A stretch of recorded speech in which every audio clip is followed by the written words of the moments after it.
రాష్ట్రంలో నడుస్తున్న బాగా ట్రెండింగ్ టాపిక్ ఏదైనా ఉందంటే కేటీఆర్ అరెస్టుకు ప్లాన్. కేటీఆర్కి విచారణకు గవర్నర్ గారు పర్మిషన్ ఇవ్వడం అన్నీ చూస్తూ ఉన్నాం. దానిపైన కాంగ్రెస్ పార్టీ, బీఆర్ఎస్ పార్టీ, అదేవిధంగా బీజేపీ పార్టీ వాళ్ళు కూడా స్పందించడం జరిగింది. ఇరు వర్షంలో వాళ్ళ మాటలు విందాం ఒకసారి. చట్టం తన పని తాను చేస్తుంది. కేటీఆర్ విచారణకు అనుమతిలో లేట్ ఎందుకైంది? మహేష్ గౌడ్, హరీష్ రావు వర్షన్. ఇది కక్ష సాధింపే. కాంగ్రెస్ కోరి గుడ్డుపై ఈకలు పీకుతున్నది. హరీష్ రావు అక్రమ కేసులతో కేటీఆర్ ను ఇబ్బంది పెట్టాలని చూస్తున్నారని ఫైర్.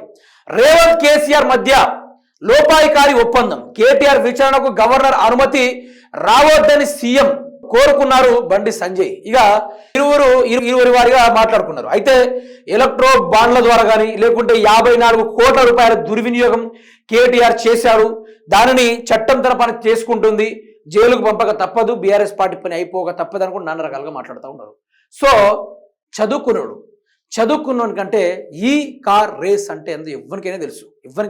అది తెలంగాణ బ్రాండ్ని పెంపొందించే తప్ప ఎక్కడ కూడా తక్కువ చేసేది కాదు. దానివల్ల తెలంగాణ రాష్ట్రానికి ఆర్థిక వ్యవస్థ పెరుగుతుంది.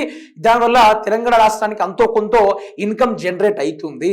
దాని ద్వారా ఇరు దేశాల నుంచి ఎందరో మంది కాంపిటీటర్స్ వస్తారు.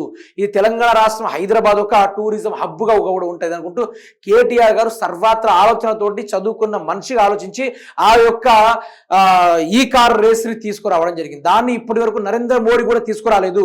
ఇప్పటి వరకు అమిత్ షా కూడా తీసుకురాలేదు. ఇప్పటి వరకు ఏ రాష్ట్ర సీఎంలు, ఐటీ మినిస్టర్లు కూడా ఆలోచించలేదు. తెలంగాణ రాష్ట్రంలో హైదరాబాద్ ముట్టలుగా ఉన్న గుట్టల్ని మొత్తం చెదును చేసి పెద్ద పెద్ద బిల్డింగ్లు కట్టి పెద్ద పెద్ద కాంప్లెక్స్లను కట్టి ఫార్మా కంపెనీలు పెట్టి అక్కడ ఎన్నో అభివృద్ధి కార్యక్రమాలు చేసిన కేటీఆర్ని అరెస్ట్ చేసే ప్లాన్ అంటే నేను ఇది రాజకీయ కక్ష అని చెప్తా. రాజకీయ కక్షే. మీకు చేయడానికి ఏం లేదా? కాంగ్రెస్ పార్టీకి ఏం లేదా? ఏం కూడా మరి ఎందుకున్నారు? మరి అధికారంలో ఏం గడిబీకనికి ఉన్నారా? దేనికోసం ఉన్నారు? మీకు కంపెనీలు తీసుకురావడం చేతన కాదు, ఉన్న కంపెనీలు ఉంచడం కూడా చేతన కాదు, మీకు కేసీఆర్ పెట్టిన పథకాల్లో రైతు బంధు ఇవ్వడం కూడా చేతన కాదు, ఈరోజు నిరుద్యోగులు ఉద్యోగాలు ఇవ్వడం కూడా చేతన కాదు, మీకు అసెంబ్లీలో ఉండి కూడా మాట్లాడడం కూడా చేత కాదు, ఒక ప్రెస్ మీట్ ముందు తిట్టుడు తప్ప ఒక సబ్జెక్ట్ మీద ఆబ్జెక్ట్ మీద మాట్లాడడం కూడా మీకు తెలియదు. మీరు దేనికి మరి ఉండి మీ వల్ల లాభం ఏంది? మీతోటి తెలంగాణ రాష్ట్రానికి ఒరిగేదేంది? ఏమైనా ఉందా? ప్రభుత్వాలను సర్వం ముంచిన నాయకులు మీరు. పనికిరాని కార్యక్రమాలతోటి, పిల్ల చేష్టలతోటి ఈరోజు వ్యవహారాన్ని మొత్తం తారుమారు చేసేసారు. ఏం లాభం మీ వల్ల? ఏం ఒరిగింది మీ వల్ల? ఏమైతుంది మీ వల్ల తెలంగాణకి? నేను ఒకటే చెప్తున్నా, ఒక జర్నలిస్టుగా నేను ఒకటి చెప్తున్నా, నాకు తెలిసిన అనుభవంతో చెప్తున్నా, ఇవన్నీ కక్షపూరిత రాజకీయాలు. ఇప్పుడు కేటీఆర్ని ముట్టుకుంటే ఆ బీఆర్ఎస్ పార్టీ వాళ్ళు ఊకోరు. వాళ్ళంతా తెలంగాణ ఆడబడితే ఆడ తగలబెడతారు. వీళ్ళ తరపున కాంగ్రెస్ పార్టీ ఆడ భవనాలు ఉన్నాయి, వాడిని కుప్ప కూలుస్తారు. ప్రభుత్వంలో ఉన్న అధికారంలో ఎవరిని కూడా ఉంచారు.